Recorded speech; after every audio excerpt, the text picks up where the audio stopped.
Bonsoir à toutes et à tous. Chronique numéro 30.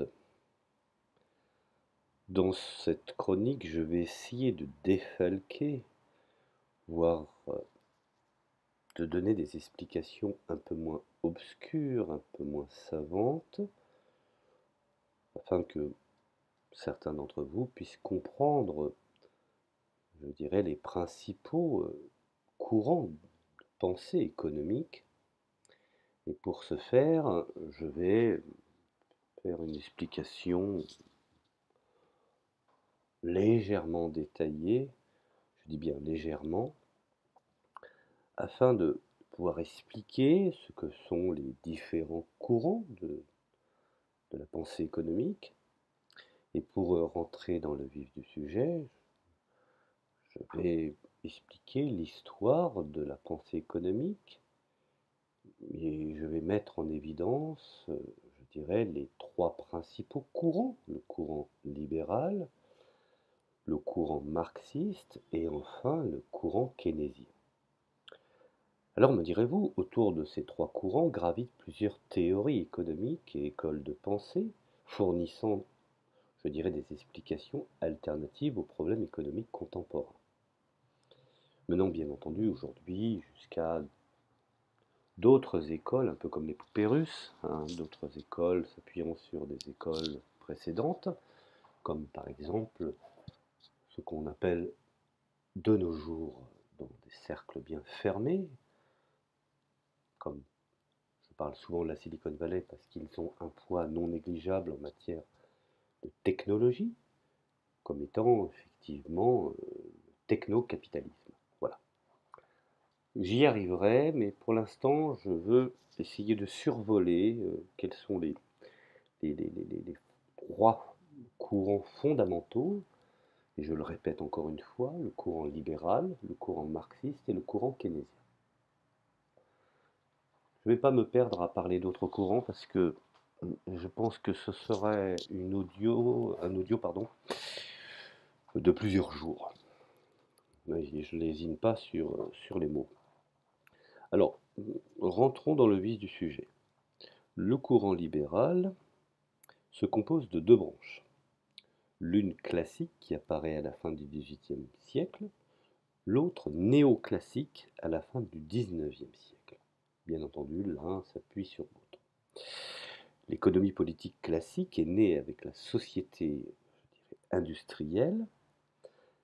Nous avons des publications très connues qui sont sourcées et qui aujourd'hui constituent des références historiques pour des chercheurs ou des théoriciens étudiant ces principes de l'époque, comme ceux qui en sont effectivement les dignes continuateurs.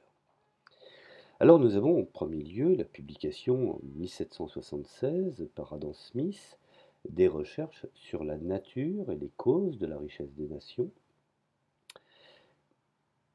contemporaines, de différents perfectionnements de la machine à vapeur de Watt par exemple, symbolisant le point de départ de la première révolution industrielle, l'arrivée de la mécanique.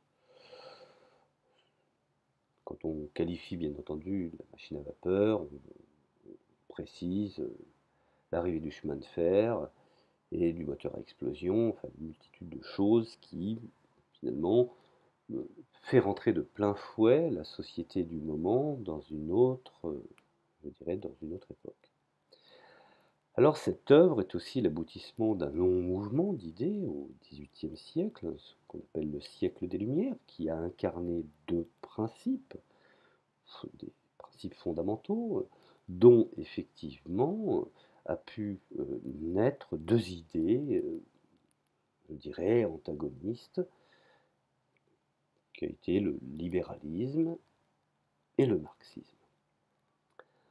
Bien entendu, nous connaissons ces principes qu'on appelle la société ou l'organisation des Lumières, connue sous le nom de philosophie de l'ordre naturel, et à la base de l'idéologie du libéralisme économique, Alors si en 1776, qui est une date à mon sens importante pour la science économique moderne, les années 1870 et 1874 ne le sont pas moins.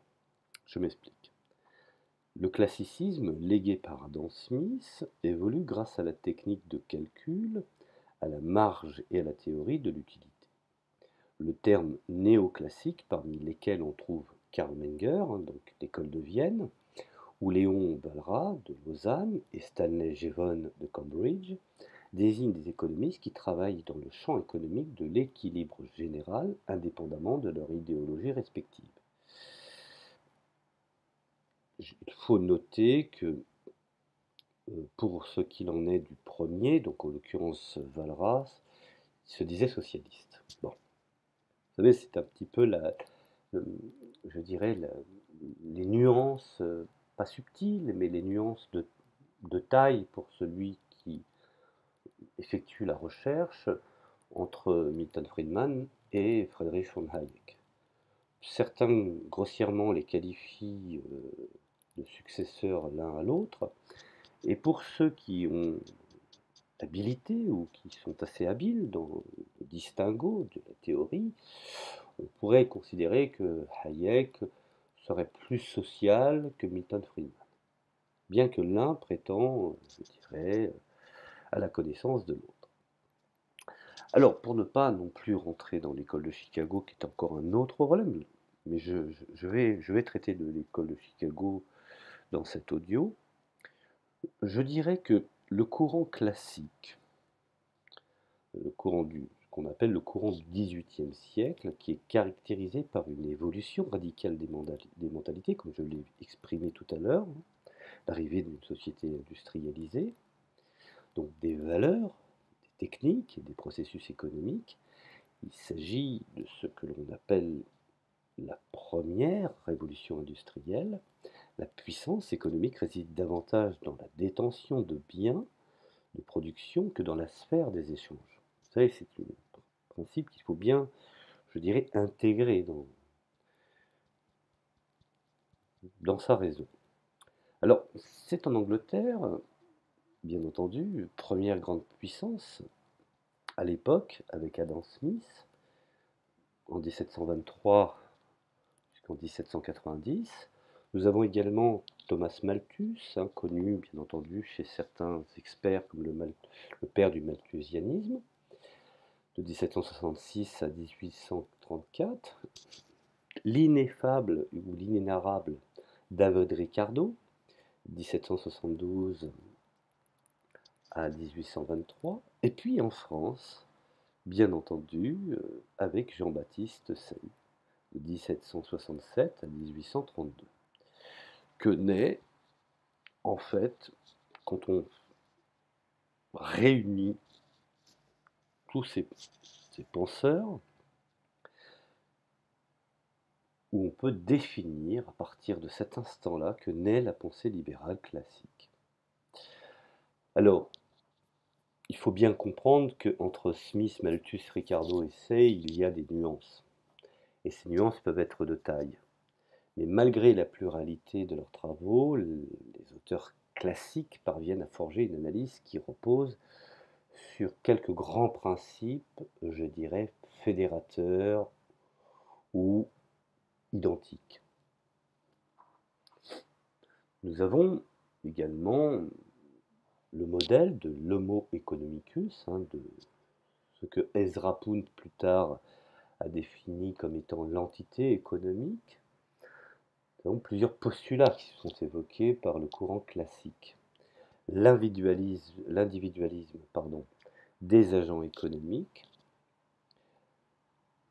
Donc, qu'est-ce que l'individualisme des agents économiques? Bon, l'individu est un être rationnel, tout d'abord. Pour cette doxa, il est le seul capable de juger et de décider ce qui est bon pour lui. L'interventionnisme de l'État, même à but louable, est donc pervers dans ses conséquences.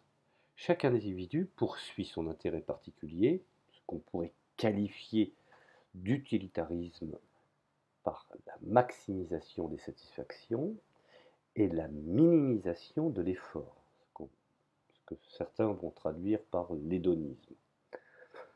Ce postulat smithien, qui repose quand même sur la pensée d'Adam Smith, a été précisé par Jérémie Bentham avec la plus grande netteté.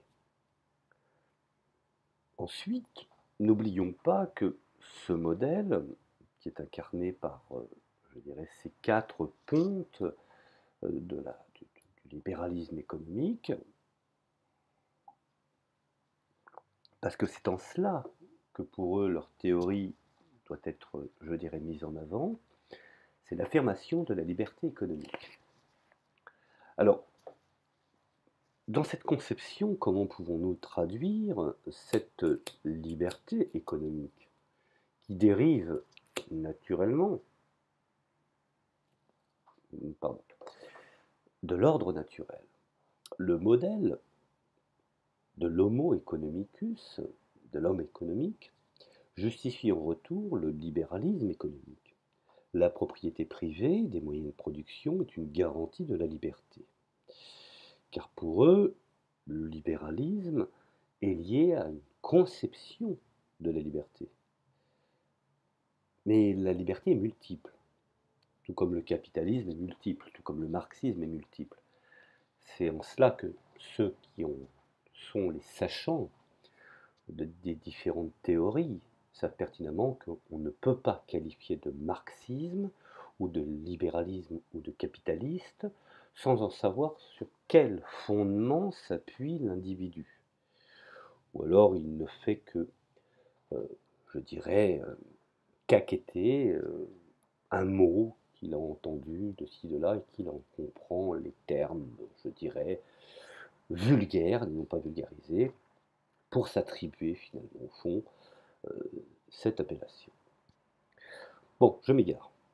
Le marché constitue le régulateur le plus efficace de l'activité économique. On parle également de socialisation par le marché. Vous voyez que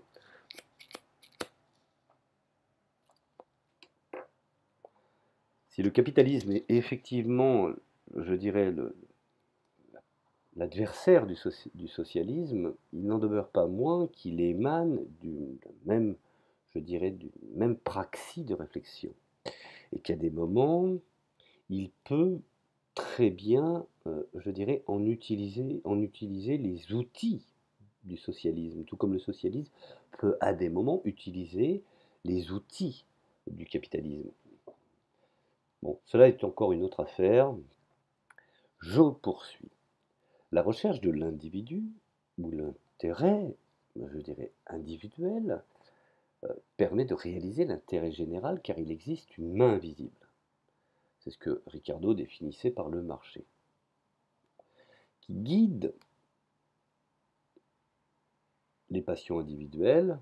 N'oublions pas que ce terme a été défini par Adam Smith, pour la petite histoire, pour ceux qui voudraient, je dirais, me faire le reproche que ce n'est pas Ricardo mais Adam Smith.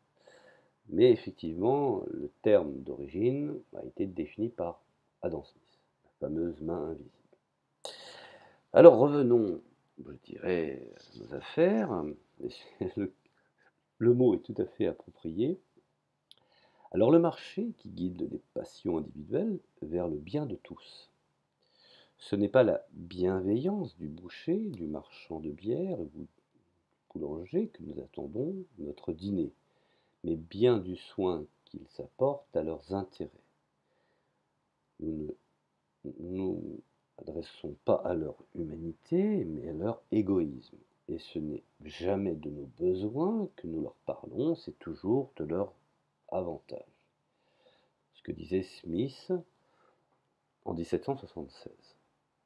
L'harmonisation des intérêts étant naturelle, il n'y a dès lors plus aucune raison pour qu'un pouvoir politique, l'État en l'occurrence, fasse passer l'intérêt général au-dessus de la somme des intérêts privés.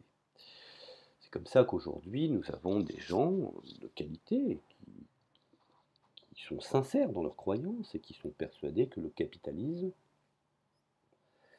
est un ordre naturel.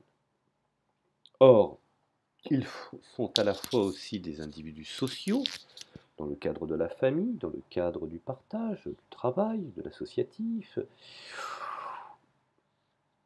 et ils font des actes également de socialisation, dans le cadre, je dirais, de leurs relations.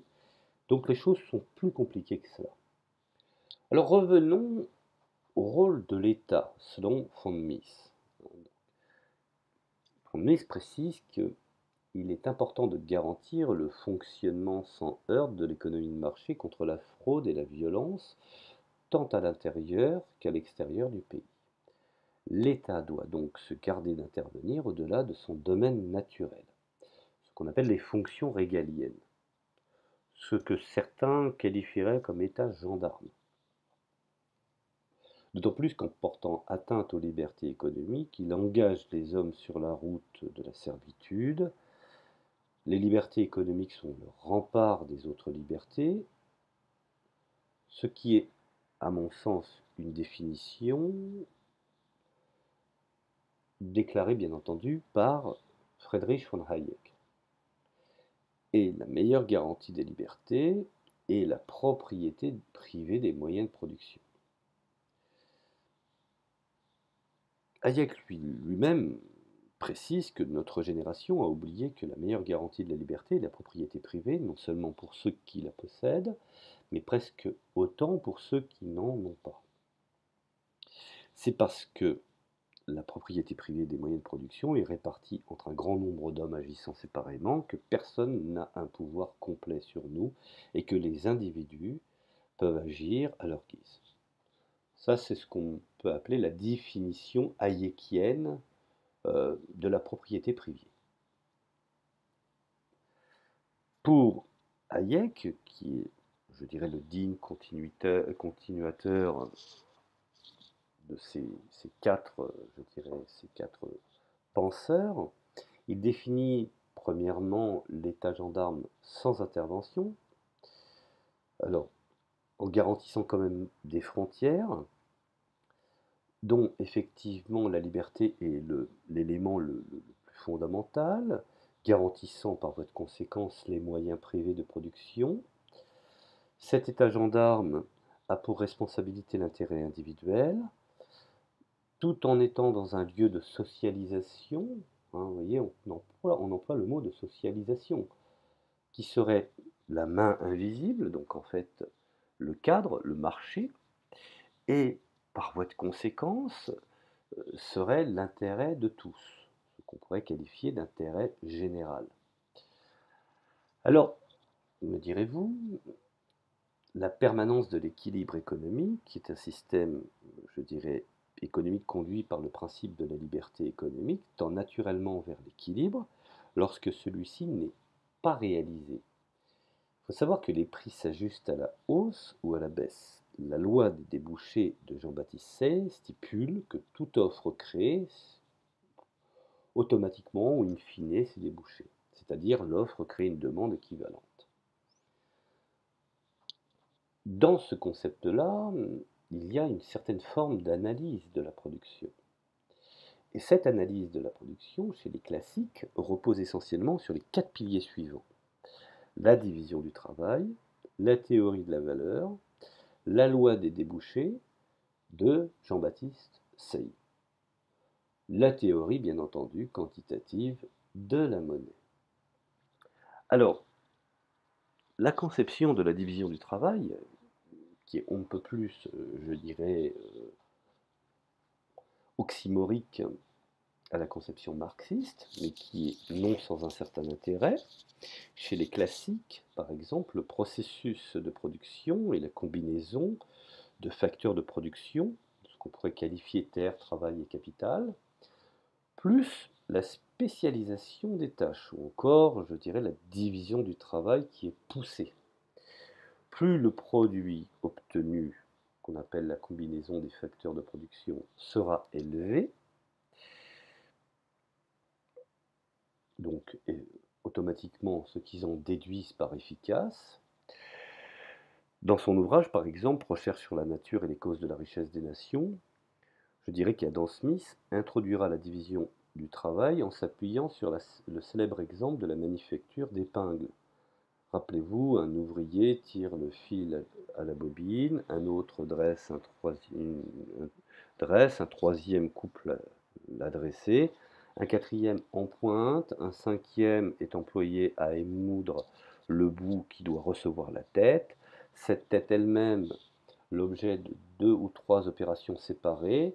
La frapper est une besogne particulière, blanchir les épingles en est une autre, et c'est même un métier distinct et séparé que de piquer le papier, d'y ébouter les épingles. Enfin, pour résumer, pour ne pas aller trop loin, l'important travail de faire une épingle est divisé en 18 opérations distinctes, ou environ, selon les analyses de certains, lesquelles dans certaines fabriques sont remplies par autant de mains différentes, quoique dans d'autres, le même ouvrier en remplisse 2 ou 3. Ça, c'est ce que nous explique d'une façon un peu schématisée Adam Smith dans son ouvrage Recherche sur la nature et les causes de la richesse des nations. Bon. Ceci étant, la division du travail aurait 3 avantages. Premièrement, l'accroissement de l'habilité de l'ouvrier augmente la quantité de produits qu'il peut réaliser.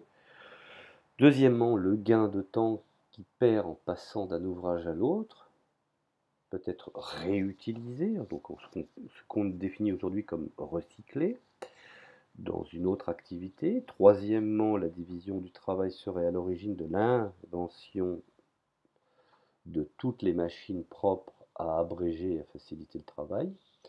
Par la suite, la division du travail sera la base de la doctrine du libre-échange. Donc nous sommes déjà dans des principes qui vont nous mener à ce que j'appelle le libre-échange. Ce qui donnera finalement au fond, plus tard, le marché libre, ce qu'on a qualifié le free market.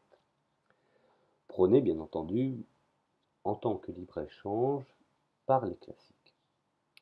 En effet, Adam Smith souligne dans le chapitre 2 des recherches sur la nature et des causes de la richesse des nations que c'est la certitude de pouvoir troquer tout produit de son travail qui excède sa propre consommation contre un pareil surplus produit du travail des autres et qui peut lui être nécessaire, et qui par voie de conséquence encourage chaque homme à s'adonner à une occupation particulière et à cultiver, voire même à perfectionner, tout ce qu'il peut avoir de talent et d'intelligence pour cette espèce de travail. Ainsi, puisque c'est la faculté d'échanger qui donne lieu à la division du travail, l'accroissement de cette dernière sera limité, je dirais, par l'étendue de la faculté d'échanger, ou en d'autres termes, par l'étendue du marché. Alors, puisque nous avançons, nous en arrivons effectivement, immanquablement, à la théorie de la valeur. Alors, la théorie de la valeur s'interroge sur la richesse qu'il faut produire. C'est également, je dirais, l'une des questions les plus controversées qui a suscité énormément de polémiques et de discussions dans des cercles aussi bien élitistes comme dans les universités au XIXe siècle. On distingue généralement 2 écoles, l'école anglaise, basée sur la valeur d'échange, et l'école française, basée sur la valeur d'utilité. Je mettrai un point, je dirais, simplifié pour bien comprendre pourquoi l'école française a défini ce critère fondamental de l'utilité et l'école anglaise sur la valeur d'échange. On peut le comprendre par exemple dans ce choc ou ce conflit ou cette position, je dirais, adverse entre la conception de l'universalité française et la conception de l'universalité américaine. Pourquoi je fais cette relation? C'est que l'universalité américaine est le libre-échange. Et je dirais, la liberté d'entreprendre. Et je dirais la conception de l'universalité française et l'abolition des privilèges basés sur une certaine forme d'utilité. Donc vous voyez, les évolutions des deux conceptions ont mené à des valeurs qui finalement, au fond, ont bien pris appui sur leurs écoles respectives. Adam Smith et David Ricardo se sont engagés sur la voie d'une théorie objective de la valeur, recherchant au-delà de la valeur d'usage des biens, on pourrait définir comme subjective et variable d'une situation à une autre, ce qu'on peut déterminer bien entendu sur je dirais, les fondements d'une valeur d'échange acceptable pour tous. Selon Adam Smith, il s'agit tout d'abord d'examiner quelles sont les règles que les hommes observent naturellement, et ensuite, en échangeant les marchandises l'une contre l'autre ou contre de l'argent, ces règles déterminent ce qu'on peut appeler, entre guillemets, la valeur relative ou échangeable des marchandises. Alors cette approche ne concerne que les biens reproductibles. Pour Adam Smith, à l'état primitif, il n'existe qu'un seul facteur de production, le travail. Le rapport des deux biens, ou le rapport de valeur, ce serait plutôt le terme, de deux biens sera alors directement en proportion de la quantité de travail nécessaire pour obtenir la valeur d'une denrée quelconque pour celui qui la possède, bien entendu, et qui n'entend pas en user ou la consommer lui-même, mais qui a intention donnée, de l'échanger pour autre chose. Également, bien entendu, sans oublier, parce que ce serait pas complet de dire que est égal à la quantité de travail que cette denrée le met en état d'acheter ou de commander. Et en définitive, le travail est donc la mesure réelle de la valeur échangeable de toute marchandise. Voilà pour ce qu'il en est d'Adam Smith. On peut considérer effectivement aussi que dans un état plus avancé, il faut tenir compte du profit du capital et de la rente foncière incorporée dans chaque produit. Ce n'est plus une théorie de la valeur, je dirais, du travail, mais une expression du coût de production. Smith propose cependant de ne pas abandonner le travail et d'estimer la valeur des biens en termes de travail commandé ou équivalent salarié. Ricardo, par contre, rappelle que les quantités proportionnelles de travail nécessaires pour obtenir chaque objet paraissent être la seule règle fondamentale d'échange possible. La valeur d'échange se ramène à une quantité de travail incorporé, ce qu'on qualifie grosso modo par le travail consacré aux outils, voire même aux machines. Bon. Alors de son côté, Jean-Baptiste Say, suivant une tradition déjà bien établie en France par Turgot, en 1769, et Condillac, bien entendu, contournable, en 1776, revient sur la théorie subjective de la valeur. L'utilité dans son traité d'économie politique, Jean-Baptiste Say précise que si les hommes attachent de la valeur à une chose, c'est en raison de ses usages. Ce qui est bon à rien n'y met aucun prix. Cette faculté qu'ont certaines choses de pouvoir satisfaire aux divers besoins des hommes, qu'on me permette de la nommer utilité, selon ses dires. La production n'est point création de matière, mais une création d'utilité. Elle ne se mesure point suivant la longueur, le volume ou le poids du produit, mais suivant l'utilité qu'on lui en a donnée, ou le sens. Alors, cette formulation est assez rigoureuse de l'utilité et ne sera donnée qu'à la fin du XIXe siècle avec l'introduction concomitante de la rareté. La théorie de la valeur sera alors liée à l'utilité et à la rareté d'un bien. N'oublions pas également que Jean-Baptiste Say a bien défini ce qu'on a appelé, bien entendu, la loi des débouchés. Alors, il souligne que c'est la production qui ouvre des débouchés aux produits. Par la suite, cette loi a donné lieu à quelques polémiques Certains l'ont assimilé au précepte toute offre crée sa demande et reproché à l'approche consciente de l'importance de la demande en insistant sur les débouchés. Ils souhaitent finalement, au fond, simplement rappeler que les produits s'échangeaient contre d'autres produits et que la monnaie ne remplissait qu'un office passager dans ce double échange. Dès lors, l'achat je dirais, d'un produit ne pouvait être qu'avec la valeur d'un produit ou d'un autre produit. Dans ces conditions, les producteurs sont nombreux et les productions variées. Et plus les débouchés sont faciles et variés, et plus vastes, et plus effectivement le système permet de fonctionner. Maintenant, nous en arrivons bien entendu à la théorie quantitative de la monnaie. Alors j'espère que ce n'est pas trop rébarbatif parce que j'ai vraiment simplifié. Alors, la théorie quantitative de la monnaie rappelle que la monnaie est un voile. Elle sert uniquement à faciliter les transactions économiques. La monnaie est une marchandise, une unité, comme une autre. Sa seule fonction est de servir d'intermédiaire des échanges. Dans son traité d'économie politique, Jean-Baptiste Say note que la marchandise intermédiaire qui facilite tous les échanges, donc il réintroduit le terme, ou il introduit plus exactement le terme de monnaie, se remplace aisément dans ce cas bien précis par les moyens connus des négociants et bientôt la monnaie afflue par la raison que la monnaie est une marchandise et que toute espèce de marchandise se rend au lieu où on a effectivement besoin.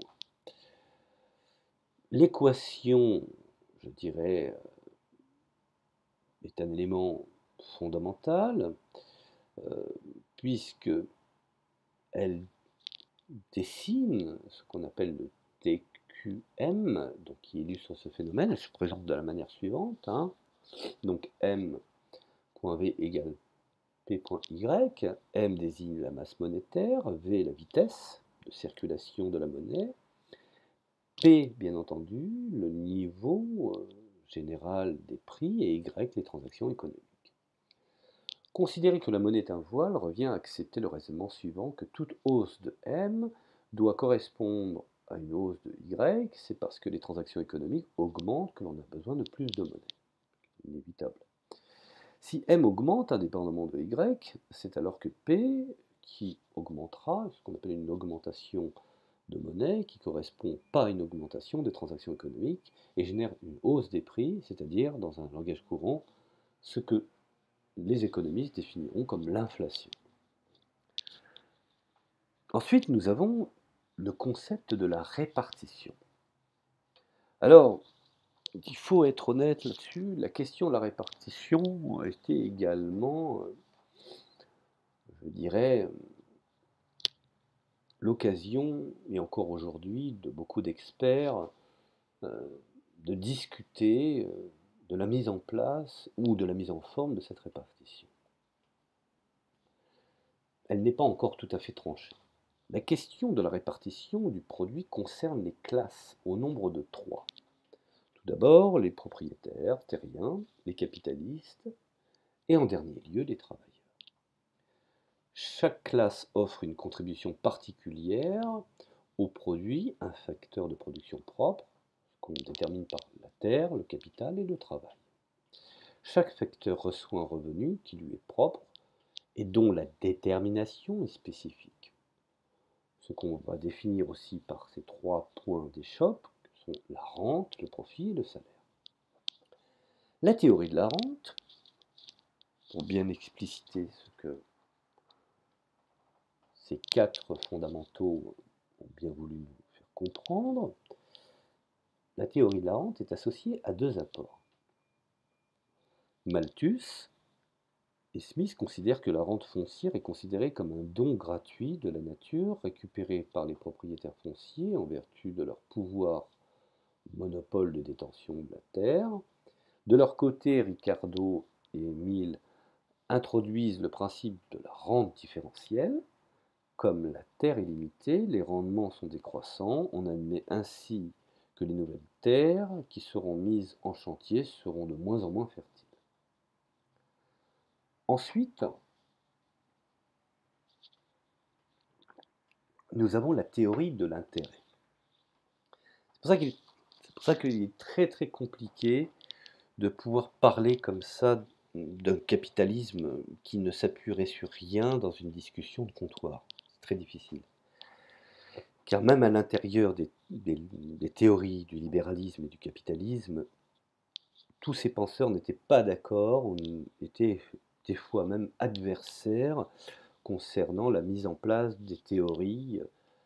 C'est pour ça que je tiens bien à préciser d'une façon réelle les contradictions ou même les oppositions entre les différents penseurs d'une seule et même école, entre guillemets. Alors, la théorie de l'intérêt, comme je venais de préciser, les classiques considèrent que le profit et l'intérêt sont assimilables. Smith, par exemple, avance que le profit est la part de la richesse produite qui revient au capitaliste.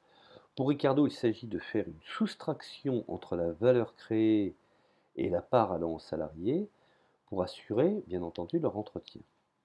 La part du propriétaire foncier en vertu de la rente différentielle. En fait, pour faire court, dans l'approche libérale, le profit rémunère le risque de l'entrepreneur et des apporteurs des capitaux, ce qu'on appelle aujourd'hui les actionnaire. Le profit d'aujourd'hui est la condition des investissements de demain. Ça, n'importe quel petit chef d'entreprise ou grand patron de grande entreprise, que ce soit d'une PME ou même d'un grand groupe, c'est qu'effectivement, le phénomène est indiscutable sur le profit d'aujourd'hui, qui, à mon sens, dans leur doxa, est la condition je dirais, des investissements de demain. Bref, nous avons, je dirais, plusieurs articulations. Tout d'abord, nous avons le profit, qui mène à l'investissement, qui ensuite, par voie de conséquence, mène à la production, ensuite, qui en découle l'emploi, et on détermine les salaires. Bon, ça c'est pour la simplification. La théorie du salaire présente deux versions complémentaires. La première de court terme, qui s'appuie sur la théorie du fond des salaires, donc d'Adam Smith et de Mills. Donc la masse salariale, ce qu'on appelle le salaire multiplié par le nombre de travailleurs, est considérée comme prédéterminée par le montant des capitaux accumulés. Ce qu'on pourrait appeler aujourd'hui d'épargne.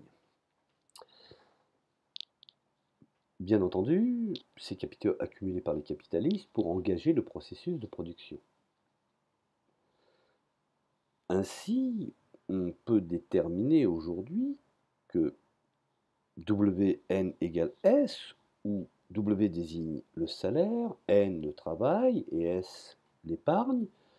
La seconde de long terme introduit le salaire naturel, donc théorie chère à Malthus et à Ricardo.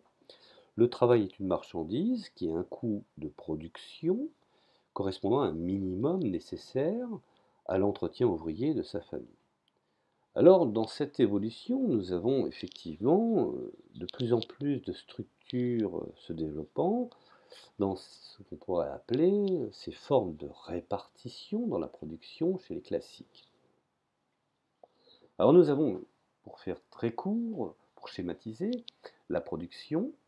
Ensuite, nous avons la théorie de la valeur, la division du travail, ce qu'on appelle la loi des débouchés et la monnaie. Dans la théorie de la valeur, il y a la valeur d'échange, la valeur d'usage, la répartition. Ensuite, ce qui en découle automatiquement, le travail, le capital, la terre. Dans la somme du travail, nous avons la théorie du salaire, donc ce que je vous ai expliqué tout à l'heure. Nous avons également le salaire naturel, le minimum vital, défini par Ricardo. Ensuite, immanquablement, le lien du capital, donc l'intérêt, l'expression, je dirais, du profit, cher à Jean-Baptiste Say. Ensuite, dessous, nous avons inévitablement la valeur créée, parallant aux salariés, aux propriétaires fonciers, avec une redéfinition de la théorie de Ricardo, qui immanquablement crée un dynamisme capitaliste dans le cadre de l'accumulation, et qui effectivement est lié à la production. D'autre part, dans la division du travail, plus la spécialisation est poussée, plus le produit est élevé, qui aura des conséquences sur la théorie des avantages absolus, selon bien entendu la théorie de Smith, et la théorie des avantages comparés, en y mêlant bien entendu la conception de Ricardo. Ce qui va déterminer finalement au fond la doctrine du libre-échange. Dans la loi des débouchés, la loi de Jean-Baptiste Say, toute production crée des débouchés. Donc cette approche néoclassique de souveraineté du consommateur et de son, je dirais, inaliénable liberté. Nous avons également l'emprise, c'est-à-dire ce qu'on appelle le phénomène du voile, qu'on appelle bien entendu la monnaie, et qui donnera plus tard la théorie quantitative de la monnaie, qu'en mathématiques on déterminerait par le MV égale PY. Bon. Maintenant, abordons les néoclassiques. Alors, les néoclassiques sont trois, je dirais, penseurs qui sont apparus à la seconde moitié du XIXe siècle et dont les noms résonnent encore aujourd'hui. Nous avons Léon Walras, et donc je voudrais bien préciser qu'il était socialisant. Vous voyez, c'est, comme on dit, il y a anguille sous roche. Bon, Vilfredo Pareto, l'incontournable, et Alfred Marshall.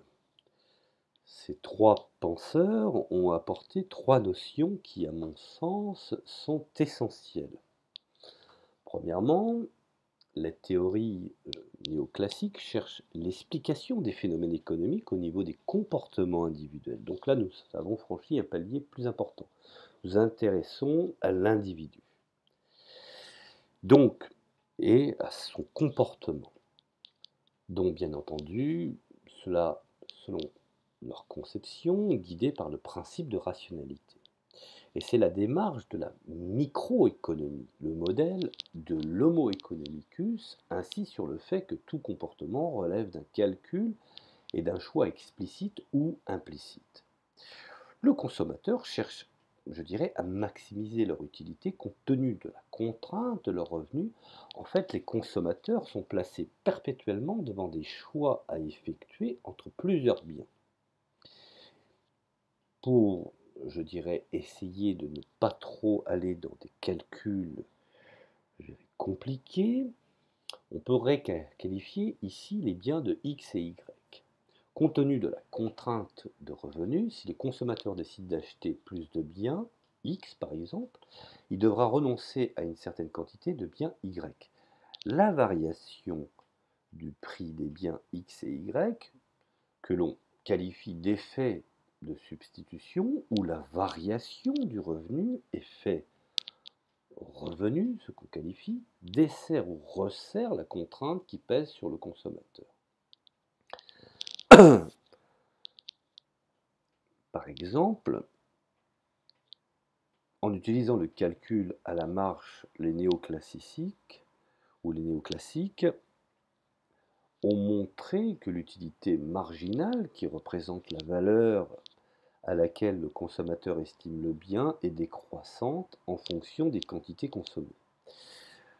Je dirais que ainsi l'utilité totale croît, mais l'accroissement de la dernière unité, ce qu'on appelle l'utilité marginale, est de plus en plus faible pour les biens qui existent en quantité illimitée. Ceci est illustré bien entendu par le principe de satiété du consommateur. Les producteurs cherchent à maximiser leurs profits compte tenu de la contrainte de leur fonction de production. Cette fonction de production est dite facteur substituable, c'est-à-dire que le producteur recherche la meilleure combinaison de travail et du capital. Toutefois, je dirais que la théorie néoclassique admet qu'à court terme, seul le facteur de travail parvient à s'adapter. Le facteur capital a besoin d'un certain temps d'adaptation. Les prix du marché résultent de l'égalisation entre coût marginal et utilité marginale, qui, bien entendu, appréhendée du point de vue du producteur, prend le nom de recette marginale à long terme. Je dirais que le prix du marché est égal au minimum du coût moyen. Le profit pur égal à zéro. Les facteurs de production, travail, capital sont rémunérés en fonction de leur productivité marginale. Ainsi, le salaire réel est égal à la production marginale du travail. Le modèle également du marché de l'équilibre partiel et de l'équilibre général. Alors, pour ce faire, la représentation de la pensée néoclassique passe par le modèle d'une économie de marché. Et là, nous arrivons plein fouet, petit à petit, dans une réalité de plus en plus, je dirais, contemporaine. Le marché est le lieu de rencontre entre l'offre et la demande qui réagissent en fonction du prix, ce qu'on a déterminé par l'équilibre partiel, l'équilibre sur un seul marché. Chez Alfred Marshall, par exemple, est souvent opposé à l'équilibre général dont la paternité revient à Léon Walras, ce qui est un peu normal puisque le second est socialisant. Dans son ouvrage Éléments d'économie politique pure de 1874, Léon Walras précisera la condition d'équilibre général. Pour lui, par exemple, l'échange de plusieurs marchandises entre elles sur un marché régi par la libre concurrence est une opération par laquelle tous les porteurs, soit d'une ou soit de plusieurs, je dirais, d'entre ces marchandises, soit de toutes, peuvent obtenir la plus grande satisfaction de leurs besoins compatibles avec cette condition que, je dirais que non seulement deux marchandises quelconques s'échangent l'une contre l'autre, suivant des proportions communes, identiques, mais que l'us de ces marchandises s'échange contre la troisième quelconque, suivant des, je dirais, deux proportions dont le rapport soit égal à la première. L'équilibre général est la formation d'un prix d'équilibre sur chacun des marchés existants. La théorie néoclassique identifie quatre marchés: le marché des biens, des services, le marché du travail, le marché des titres et le marché de la monnaie. Pour bien comprendre, dans le marché, il est déterminé ce qu'on appelle les prix, l'offre et la demande. Dans les biens de service, on évalue, donc déjà nous sommes dans une obligation d'évaluation monétaire du produit, ce qu'on pourrait qualifier également de la production d'entreprise ou de la consommation, in fine, des ménages. Dans le travail, au niveau des prix, on définit le salaire et donc l'offre des ménages et la demande des entreprises. Tout comme, bien entendu, ce qui va déterminer dans le cadre du marché les prix de l'intérêt, de l'offre de l'entreprise et de la demande des ménages. Sans oublier, bien entendu, ce qu'on appelle l'effet voile, c'est-à-dire ce qu'on appelle la marchandise intermédiaire, donc la monnaie, le niveau général des prix du produit dans le cadre du prix, les États et les banques dans l'offre, et la demande. Et là, pour une fois, nous associons à la fois le ménage et les entreprises, puisque l'un entretient l'autre et l'autre bénéficie de l'apport de l'un. Les agents économiques sont à la fois demandeurs des offres et sur l'ensemble des marchés. Ainsi, les ménages demandent des produits sur le marché des biens et offrent leur force de travail sur le marché du travail, et demandent des actifs financiers sur le marché des titres et demandent de la monnaie. La théorie néoclassique insiste sur l'interdépendance des quatre marchés, en précisant, grâce aux égalités comptables, emploi, ressources des agents, que l'équilibre sur les marchés du travail, de la monnaie et des titres permet de conclure que les marchés des biens et des services est également en équilibre.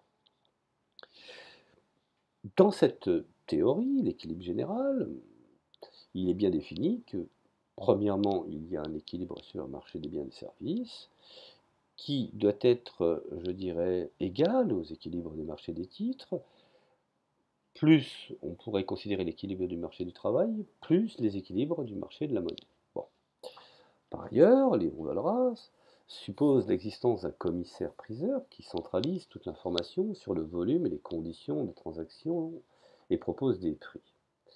Les prix étant donnés, je dirais, des agents dissociés en unités de consommation, le consommateur maximise sa fonction d'utilité sous une contrainte budgétaire et unité de production, ce qu'on appelle le producteur maximise ses profits sous la contrainte d'une fonction de production, vont manifester leur offre et leur demande correspondantes.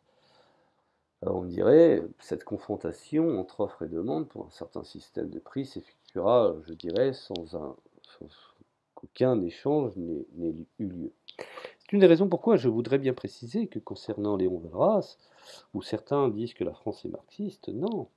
Léon Walras était un socialisant dans la pensée économique, dans la pensée libérale. C'était un néoclassique. Donc il émanait de l'école, il s'inspirait d'Adam Smith, de Ricardo. Donc effectivement, c'est une aile sociale dans la conception capitaliste et libérale. Donc des fois, accuser la France de marxisme, je pense que c'est une erreur, à mon sens, de connaissance. Il y a une aile philo-sociale dans la conception du libéralisme et le capitalisme. Comme il y a une aile un peu plus rigoriste, conservatrice, ou un peu plus, je dirais, capitaliste, je vais oser sortir de terme, dans la conception du socialisme ou du marxisme.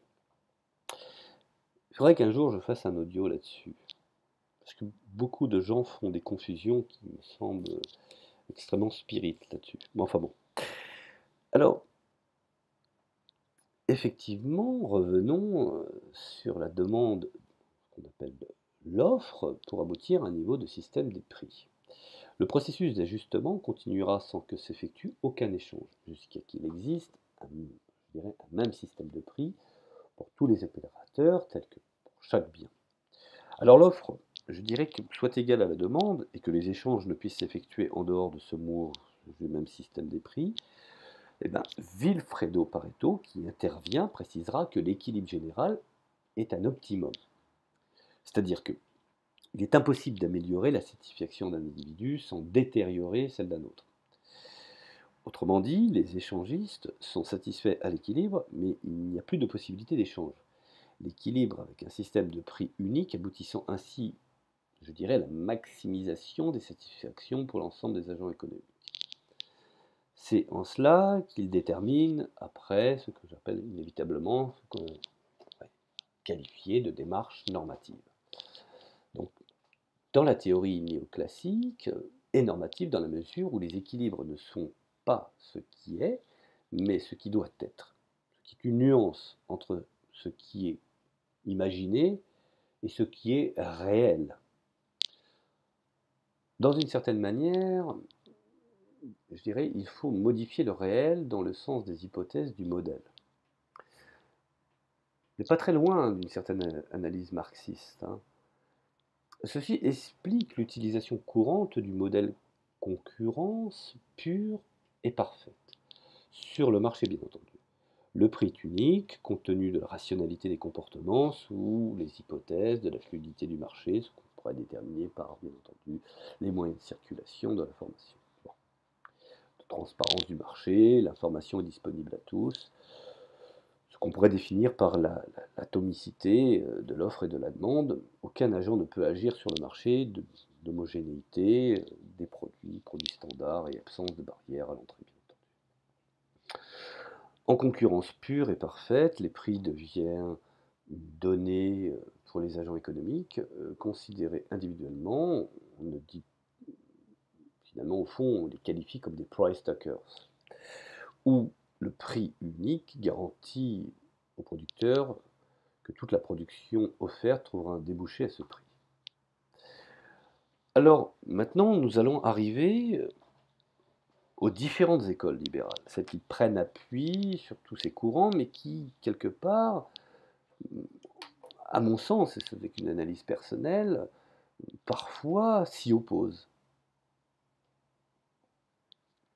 À force d'y avoir adapté leur propre, je dirais, idéologie, vous savez, c'est un peu comme un enfant qui modifie, je dirais, les clauses testamentaire de son père en gardant le nom de son père, dont son fils lui-même modifiera quelques clauses testamentaires en gardant le nom de son grand-père, et qui, inévitablement, l'arrière-arrière-arrière-petit-fils fera la même chose, et finalement, au fond, il en restera le titre, mais tout aura changé en fonction de l'avancée des générations.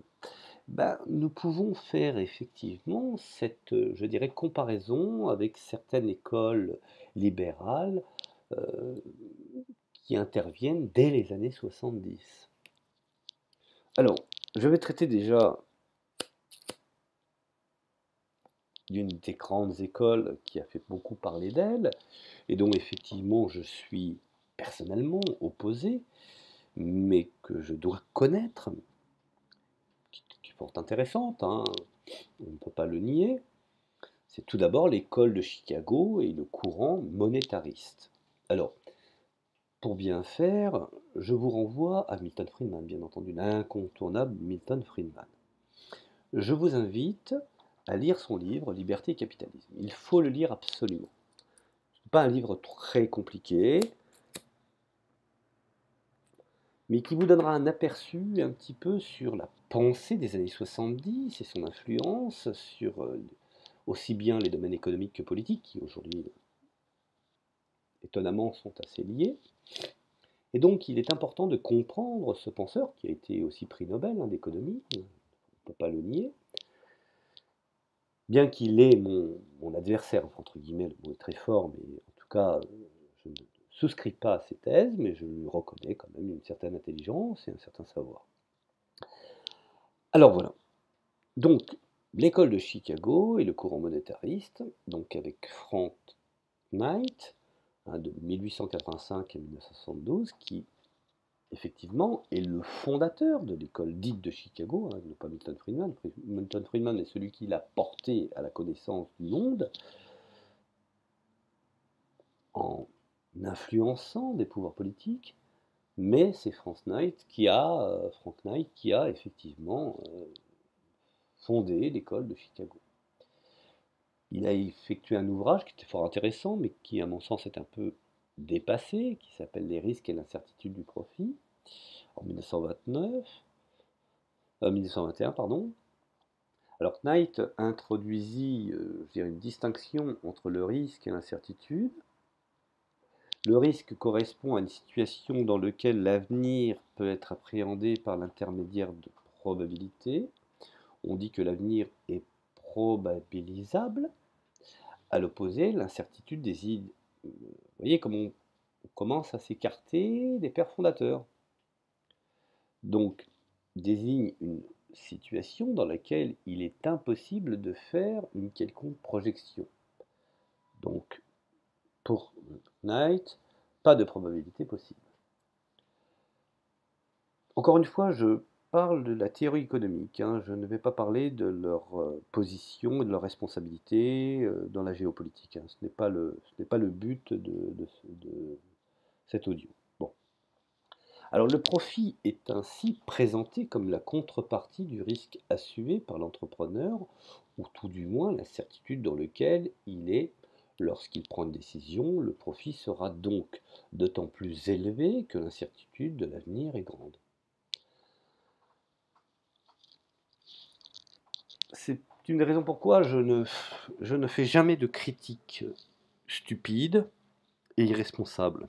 Je pense que ces théories sont des théories dignes de respect, même si je considère qu'elles, je dirais qu'elles sont à l'opposé de ma conception, mais elles sont respectables, et je pense que s'il faut les combattre, il faut les combattre avec ce qu'on appelle les règles éthiques, entre guillemets, d'une chevalerie moderne. Et donc l'usage du bon comportement, de la politesse et du principe du gentleman. Revenons à Milton Friedman, car maintenant nous y arrivons, car Milton Friedman est je dirais le continuateur, le penseur qui a permis à cette école à la fois d'intégrer les services spéciaux, d'avoir une influence sur les différents pouvoirs politiques et également sur la politique étrangère. Alors Milton Friedman fait partie de l'école de Chicago. Dans son ouvrage Capitalism and Liberty, donc je vous l'ai dit tout à l'heure, hein, l'ouvrage de Capitalisme et Liberté, qu'il a écrit en 1962, il explique dans une économie de marché la réduction du rôle de l'État. Une des raisons pourquoi beaucoup d'anarcho-capitalistes s'influencent de cet ouvrage. Donc, reprenons la réduction du rôle de l'État, qui est la seule, je dirais, manière d'atteindre la liberté politique et économique. Dans un autre ouvrage intitulé Free to Choose, en 1980, co-rédigé avec sa femme Rose Milton Friedman, défend la thèse de la supériorité du système libéral sur tous les autres systèmes. Dieu sait qu'il était connu par son militantisme contre toutes les formes de démocratie populaire, n'hésitant pas même à aller faire des conférences dans ces pays que certains appelaient de pays fermés. Milton Friedman sera également l'initiateur du courant monétariste et l'un des plus grands opposants à la théorie keynésienne, car nous allons arriver à Keynes, effectivement. Il considère que la monnaie a un rôle déstabilisateur à court terme sur les prix et sur les échanges. Une politique monétaire limitant la progression de la masse monétaire serait donc efficace pour lutter contre l'inflation. La monnaie ne joue cependant aucun rôle à moyen ou à long terme. Voilà pour la théorie résumée de Milton Friedman. Alors, nous avons également une autre école, ce qu'on appelle l'école de l'économie et de l'offre. Alors, l'économie et de l'offre s'oppose à l'économie de la demande popularisée par John Maynard Keynes dans les années 30. Au lieu de stimuler, je dirais, la croissance économique par la consommation, l'investissement ou les dépenses publiques, les économistes de l'offre considèrent qu'il convient d'aider les entreprises à produire des biens et des services par le biais, bien entendu, de subventions dans certains secteurs économiques, de les inciter à conquérir de nouveaux marchés, voire même de diminuer l'imposition qui pèse sur les entreprises, impôts sur les sociétés, taxes professionnelles, ce qui est aujourd'hui un petit peu la doxa, par exemple, du MEDEF, pour ce qu'il en est de notre pays. Bien entendu, ces taxes sont aussi également sur les revenus des travailleurs, ce qu'on appelle les cotisations sociales, et ce courant est principalement représenté par Arthur Laffer, et Bruce Bartlett, George Gilder, et on pourrait simplement préciser que la formule de l'école de l'économie de l'offre est, je dirais, l'école de réintroduction de la pensée de Jean-Baptiste Say, rien que Jean-Baptiste Say, et finalement l'offre crée ses propres débouchés. Alors, nous avons ici des Américains qui réhabilitent aux États-Unis le penseur français qui fut Jean-Baptiste Say dans l'offre qui crée ses débouchés. Alors, nous avons effectivement dans ce que j'appelle l'approche économique une illustration célèbre des apports de cette école, qui est la célèbre courbe de Laffer, qui est très connue, selon laquelle l'augmentation de la pression fiscale conduit à une diminution des rentrées fiscales du fait de la fraude, de l'évasion ou encore de la diminution volontaire d'activité, ainsi qu'une réduction massive de la pression fiscale en encourageant l'effort et l'esprit d'entreprise, et deviendrait le moyen de relancer l'activité économique sans pour autant amener une réduction des dépenses publiques. Bien entendu, le niveau de recette fiscale hors peut être obtenu avec un taux de pression fiscale faible ou un taux de pression fiscale élevé. Par exemple, le point, je dirais, E détermine un niveau maximum des recettes fiscales. Donc, ce qui traduirait par l'élément le plus important face à cette fameuse courbe qui finalement est un, je dirais, demi-cercle définissant le point le plus élevé, en E, et dont effectivement la base serait incarnée par le T et le V qui constitueraient effectivement la pression fiscale élevée et le V, le point, je dirais, définissant effectivement le niveau maximum des recettes fiscales. Alors nous avons également aussi l'école de l'économie publique. La théorie néoclassique s'intéressait aux consommateurs et aux producteurs, hein, qui fut la deuxième évolution, après les classiques, après Adam Smith, Ricardo. Nous avons effectivement aujourd'hui où l'État est ignoré, puisque seul le marché permet une allocation des ressources. Or, l'État a un rôle de plus en plus important, l'État est considéré comme le représentant de l'intérêt général. L'école de l'économie publique est donc apparue pour combler ce facteur vide. On distingue d'une part ceux qui attaquent principalement aux problèmes délicats posés par la politique sociale et d'autre part par ceux qui s'intéressent aux problèmes de l'offre et de la demande et des biens collectifs, ce qu'on appelle les écoles des choix publics. On peut se dire que de nos jours, les transferts sociaux et plus généralement la rétribution ont atteint des seuils importants. Les économistes de cette école ne cherchent pas à supprimer ces transferts, mais plutôt à établir une méthode, voire même une méthodologie, de choix qui optimiserait l'efficacité de ces transferts. Gordon Tullock, par exemple, dans Le marché politique, dans son ouvrage en 1978, et James Buchanan, qui lui-même prix Nobel d'économie en 1985, sont les dignes représentants de cette école. Nous avons également la nouvelle école classique, dont effectivement les leaders, qu'ont été Lucas, Sergent, Wallace et Mauss, veulent trouver les fondements de la microéconomique et de la macroéconomique. Leurs postulats de base sont d'une part la capacité des agents économiques à optimiser et anticiper rationnellement, et d'autre part à équilibrer les marchés. La nouvelle école classique n'est pas un simple retour au néoclassique. Il s'agit bien de comprendre que dans ce cas d'espèce, ils ont voulu construire ici des modèles macroéconomiques d'aide à la décision. Et enfin, nous y arrivons, il y a le courant marxiste. Alors, je ne vais pas vous expliquer qui est Karl Marx, je pense que tout le monde en a une brève approche. Alors, pour la petite histoire, pour planter le décor et pour aller rapidement, Marx est né en 1818, mort en 1883, est né en Prusse, de famille aisée, cultivée et libérale. Son père fut avocat, il entre à l'université de Bonn en droit-philosophie, il fait une thèse sur Épicure, et faisant partie des hégéliens de gauche, le gouvernement le refuse en tant que professeur, il sera successivement expulsé de la France, 1845, de la Belgique, 1848, puis d'Allemagne, il s'installera en définitive en Angleterre, dans la misère, malgré l'aide de son ami Engels. Bon. Une fois que j'ai planté ce décor historique, nous en arrivons aux apports de Marx. Le XIXe siècle voit le capitalisme industriel se développer rapidement, dominer peu à peu toutes les structures économiques et sociales. Toutefois, dans le même temps, la condition ouvrière se détériore. Les salaires sont très bas, les conditions de travail précaires et la dépendance économique accrue. Les excès de ce capitalisme font naître à la fois un mouvement de contestation syndicale, ce qu'on pourra traduire ensuite par le socialisme, et une réflexion d'ensemble sur les rouages et l'avenir du capitalisme.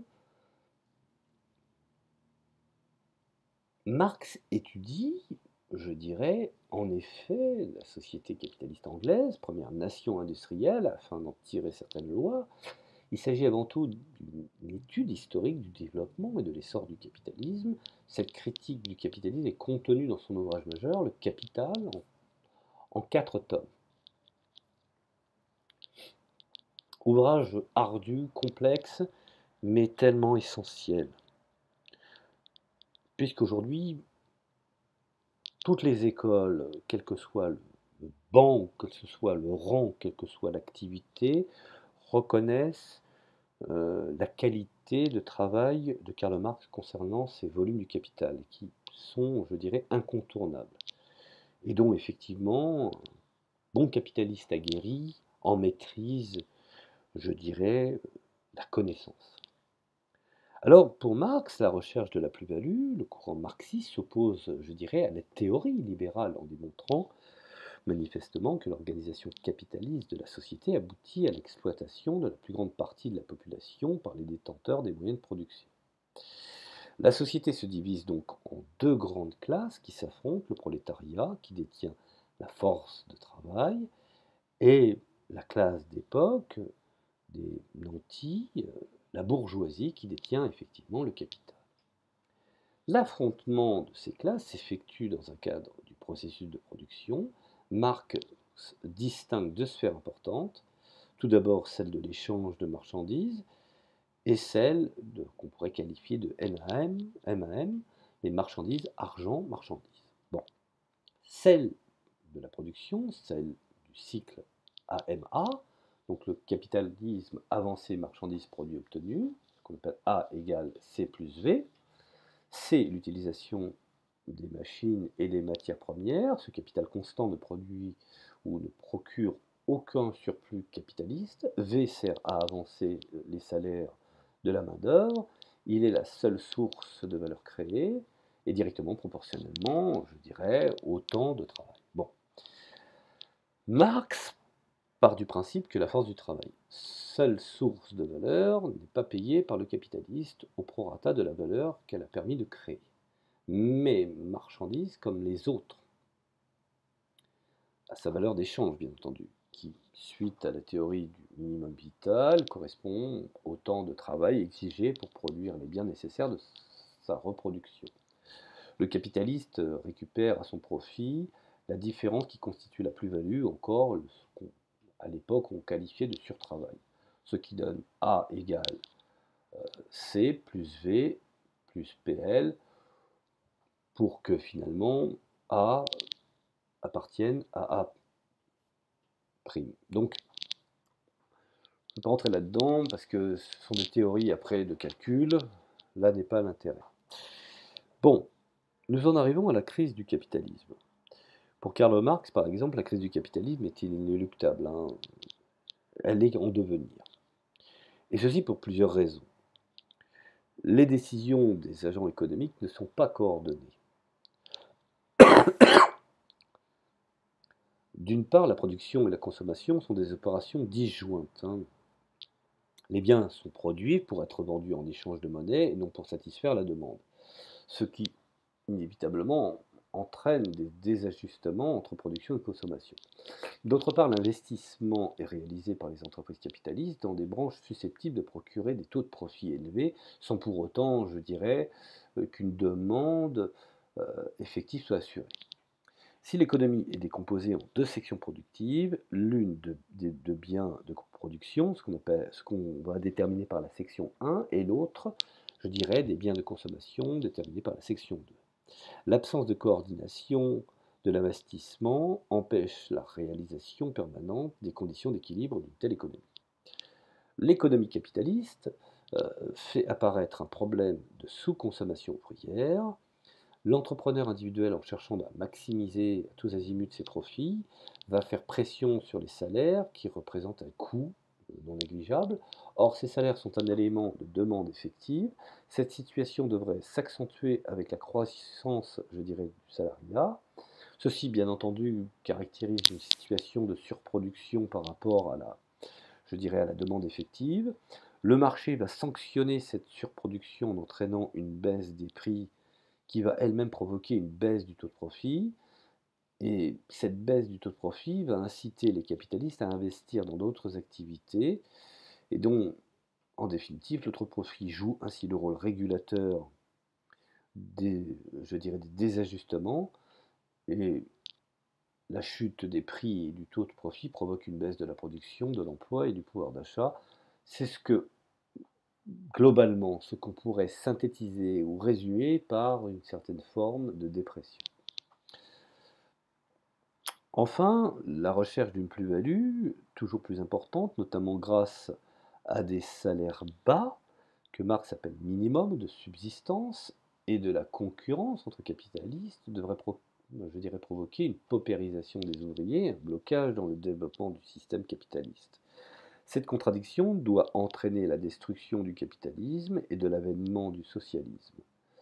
L'un des fondements de l'idéologie socialiste repose sur l'abolition des moyens privés de production, source d'exploitation du prolétariat, qu'il faut substituer des moyens collectifs de production. Alors,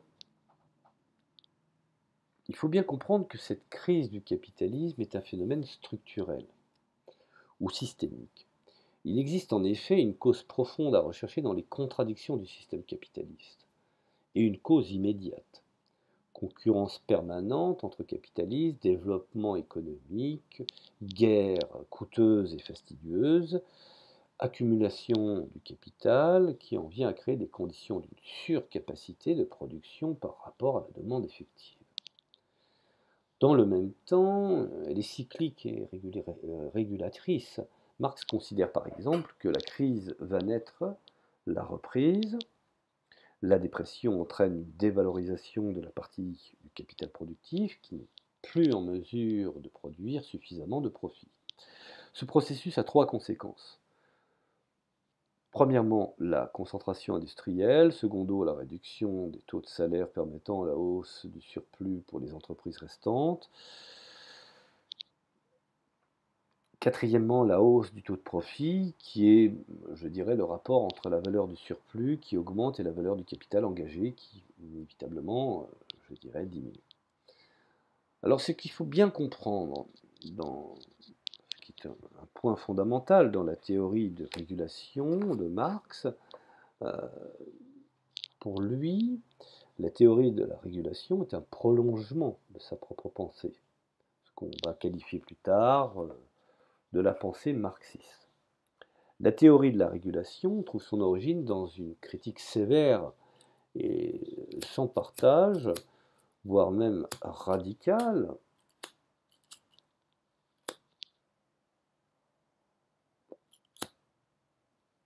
du programme néoclassique qui postule le caractère autorégulateur du marché. Elle entend pour cela bénéficier des apports de disciplines voisines telles que l'histoire, la sociologie, les sciences politiques et sociales, avec lesquelles elle entretient de multiples relations. Là, je vous dis, c'est assez compliqué, hein. Il y a des liens avec les théoriciens du capitalisme et du libéralisme. Et ça, seul quelqu'un qui est, je dirais, averti peut le comprendre. Alors, tout comme son alter ego, dans ces multiples relations, qu'on appelle l'emprunt et transformation de notions, importation d'hypothèses, exploration de quelques questions identiques ou voisines, une hypothèse fondatrice de la théorie de la régulation concerne l'historicité fondamentale du processus de développement des économies capitalistes.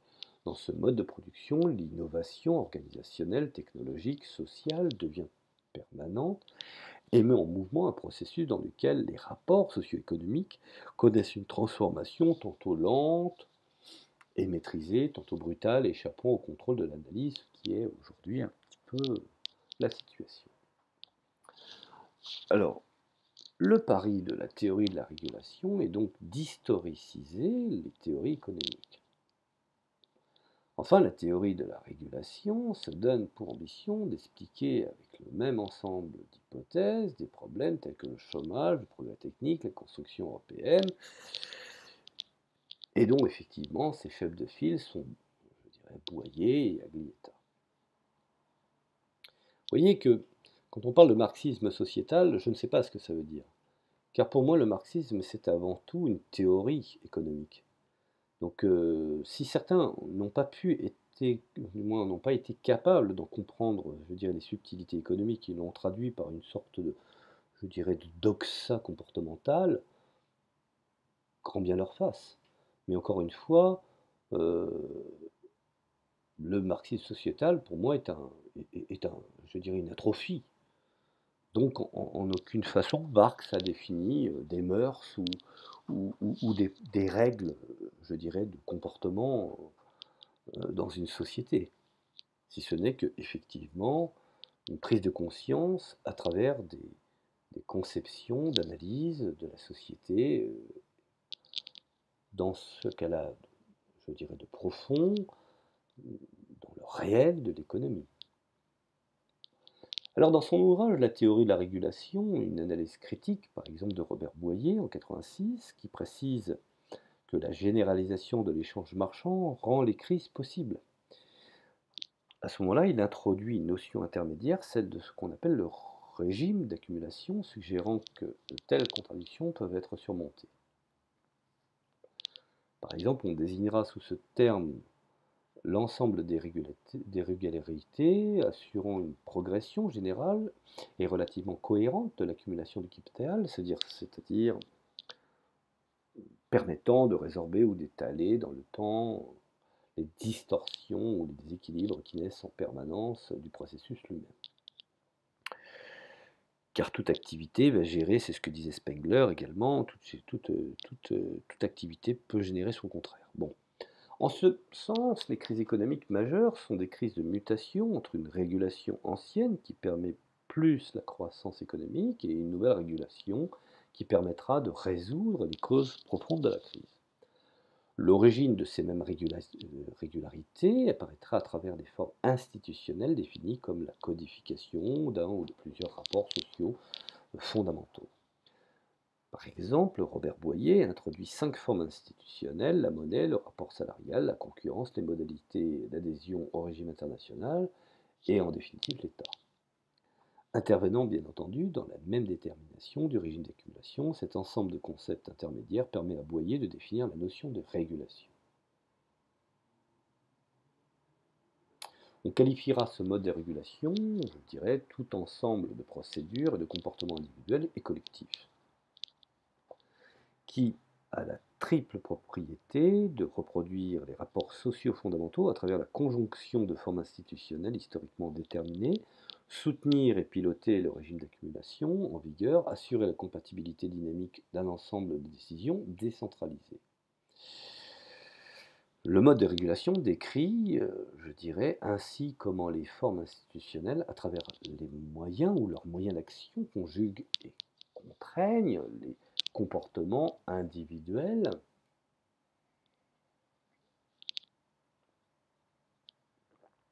dans le cadre institutionnel, à travers leurs moyens d'action, tout en déterminant les mécanismes d'ajustement sur les marchés, et ces moyens d'action, au nombre de 3, sont les suivants. Premièrement, nous avons la loi, la règle ou le règlement, qui définit au niveau collectif, ont pour vocation d'imposer la coercition directe ou symbolique ou médiatisée d'un certain type de comportement économique au groupe d'individus concernés. Ensuite, nous avons la recherche d'un compromis issu de négociations, insistant sur le fait que ce sont les agents privés ou des groupes qui, partant de leur intérêt propre, aboutissent à un certain nombre de conventions régissant leur engagement mutuel. Et en définitive, je dirais le troisième principe, l'existence d'un système de valeurs ou de représentation suffisant pour que la routine remplace la spontanéité et la diversité des pulsions et des initiatives privées. Tel exemple se retrouve dans les croyances religieuses, par exemple, dans des règles de bonne conduite ou éthique, et dans les vues de l'avenir, ce qui a été défini effectivement, et j'en arrive à la conception, je dirais, de John Maynard Keynes.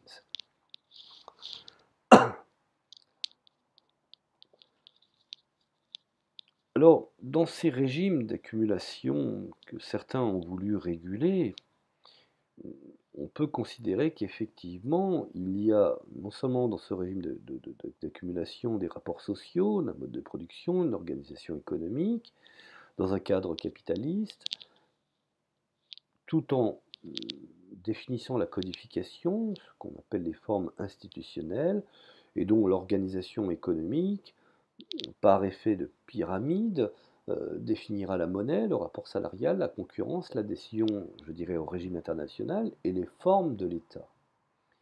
Et dans ce type d'action, l'État se dotera de lois, de règlements et de règles et organisera effectivement le compromis, les conventions, ce qu'on peut déterminer peut-être aussi le système de valeurs, bref, le pilotage automatique ou, excusez-moi du terme, la routine. Alors j'en arrive au courant keynésien. Je vous invite à lire le livre de Keynes, de John Maynard Keynes, qui est très intéressant, qui s'appelle La théorie générale de l'emploi, de l'intérêt et de la monnaie. Et qui est, soyons sincères, est la principale œuvre de Keynes. Donc Keynes, de son nom John Maynard Keynes, né en 1883, mort en 1946, a publié à Londres en 1936, puis traduit en France après la Seconde Guerre mondiale, La théorie générale en 24 chapitres. C'est avant tout une théorie de l'emploi. C'est parce qu'elle offrait une solution plausible à l'angoissant problème du chômage, le taux de chômage supérieur à 10% en Grande-Bretagne, qu'il fut fort bien accueilli en 1936. Alors, qu'est-ce que la théorie de Keynes? Ou comment pouvons-nous, je dirais, expliquer les postulats keynésiens? La pensée keynésienne, que certains qualifient de révolutionnaire, entre guillemets, s'ordonne autour de 6 points, les 6 parties de son ouvrage. Premièrement, nous avons la théorie générale qui s'attaque à la loi de C'est, et l'offre crée sa demande, qui suppose implicitement que le système économique fonctionne à pleine capacité et au rôle stabilisateur des marchés. Une telle théorie serait incapable d'étudier les problèmes se rapportant au chômage involontaire et au cycle économique. Les crises économiques, qu'on appelle la surproduction, le chômage, sont synonymes d'une défaillance des marchés et de la loi de l'offre et de la demande. Alors une solution au problème serait une intervention de l'État. C'est en cela que Milton Friedman fut absolument opposé à Keynes, pour seulement ce principe de l'interventionnisme de l'État. Vous savez un petit peu ce que certains auraient pu définir comme l'État-providence. C'est-à-dire une substitution du public au prix, on passe de l'État gendarme à l'État-providence, comme je viens de l'expliquer. Cette intervention de l'État s'effectue au travers des politiques économiques. La théorie générale a pour vocation de présenter le fonctionnement du système économique pris dans son ensemble en considérant les revenus globaux, les profits globaux, la production globale, l'emploi global, l'épargne et l'investissement global, bien plus que les revenus, la production de l'emploi, d'industrie, d'entreprises ou d'individus considérés isolément, bien entendu, ainsi que l'égalité de l'épargne et de l'investissement qui est nécessairement vérifiée dans l'ensemble du système. Elle ne l'est nullement dans le cas d'un individu isolé. L'analyse keynésienne est donc avant tout une approche macroéconomique. Pardon. Alors la théorie générale a également pour vocation de démontrer que le volume réel de la production et de l'emploi dépend non de la capacité de production ou du niveau préexistant des revenus, mais des décisions courantes de produire, lesquelles dépendent bien entendu à leur tour des décisions d'investir et de l'estimation actuelle des montants de la consommation courante et future. Dès que l'on connaît la propension à consommer et à épargner, on peut calculer le niveau des revenus et partant le niveau de la production et de l'emploi qui assure l'équilibre du profit lorsque l'investissement nouveau est d'un montant donné. Pour Keynes, par exemple, la détermination du volume réel de l'emploi est la propension à consommer, propension à épargner, qui automatiquement donnera l'estimation des montants de la consommation et qui permettra à certains décisionnaires d'investir, qui auront pour conséquence des décisions courantes de production et qui établiront le volume réel de la production, voire le volume réel de l'emploi. La théorie insiste sur le rôle joué par l'investissement et on peut ainsi celui-ci constituer le remède spécifique au chômage involontaire, tout du moins à court terme. Mais l'analyse de court terme ne doit pas être confondue avec la thérapeutie de long terme. Le remède spécifique au chômage, c'est l'accroissement de la consommation, laquelle est la fin de l'activité économique, et non l'augmentation de l'investissement qui n'en est que le moyen. L'investissement est la nature instable, il en résulte en fait, je dirais, des prévisions sur la rentabilité du capital, plus précisément de l'efficacité marginale du capital, comportement, je dirais, des entrepreneurs et du niveau de l'intérêt qui dépend en partie du comportement des ménages par ce qu'on appelle l'effet voile. Vous avez qualifié tout à l'heure par la demande de monnaie. Alors la théorie générale est une théorie de la monnaie, donc la monnaie de crédit, la théorie générale de l'emploi et la monnaie sont très étroitement liées. Premièrement, nous avons la hausse de la monnaie, qui par voie de conséquence aura, je dirais, oui, on pourrait dire ça comme ça, aura je dirais, une influence sur le baisse du taux d'intérêt, qui inévitablement aura également une conséquence sur la hausse d'investissement. Et donc, effectivement, la hausse de demande globale. Et bien entendu, en définitive, une hausse de l'emploi. Donc, tous ces phénomènes s'articulent selon Keynes.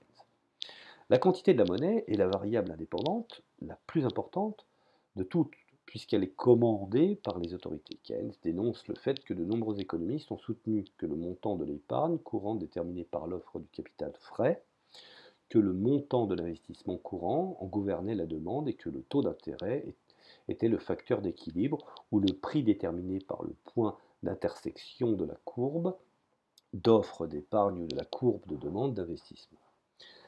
Alors le rôle du taux d'intérêt est de maintenir en équilibre non la demande de l'offre, mais bien les capitaux nouveaux, mais la demande et l'offre de monnaie, c'est-à-dire demande d'argent liquide et les moyens d'y satisfaire. Keynes insiste d'ailleurs dans sa préface de la première édition anglaise sur le rôle primordial joué par la monnaie. Il définit ce qu'il appelle une économie monétaire. L'économie monétaire est une économie où la variation des vues sur l'avenir peut influer sur le volume actuel de l'emploi et non sur sa seule orientation. Selon Keynes, ce n'est pas le taux d'intérêt, mais le niveau des revenus qui assure l'égalité entre épargne et investissement. La théorie générale considère enfin que le niveau général des prix et les prix individuels sont déterminés d'une façon strictement identique, c'est-à-dire dépendent de l'offre et de la demande. Nous en arrivons bien entendu, et je pense même pour terminer, le principe de la demande effective. Le principe de la demande effective ne peut être compris sans faire référence à la demande globale et à l'offre globale. La demande globale introduit, premièrement, l'intervention de trois agents et de trois fonctions ou actes économiques. Donc nous avons les ménages, fonction de consommation, les entrepreneurs, fonction d'investissement, et l'État, dépenses publiques. L'état de la technique, le niveau des salaires, l'importance de la technique, de l'outillage et de la main-d'œuvre inemployée, ainsi que la situation des marchés et de la concurrence déterminent les conditions de l'offre globale. En fait, la quantité de monnaie, pour faire simple, détermine l'offre de ressources liquides et par-delà, elle gouverne le taux de l'intérêt et est jointe à différents facteurs, notamment, je dirais, ceux qui intéressent la confiance ou l'incitation à investir. Elle détermine bien entendu le niveau des revenus, de la production et de l'emploi et le niveau général des prix. La demande effective correspond au point d'intersection entre l'offre globale et la demande globale. Elle est même exprimée en fonction de la variable emploi. Alors, essayons de synthétiser. Pour Keynes, les revenus ont des conséquences sur la consommation plus l'épargne, où il y a proportion à consommer. Ensuite, le marché de monnaie offre et demande de la monnaie a pour conséquence le taux d'intérêt, la proportion d'investir et l'efficacité marginale du capital.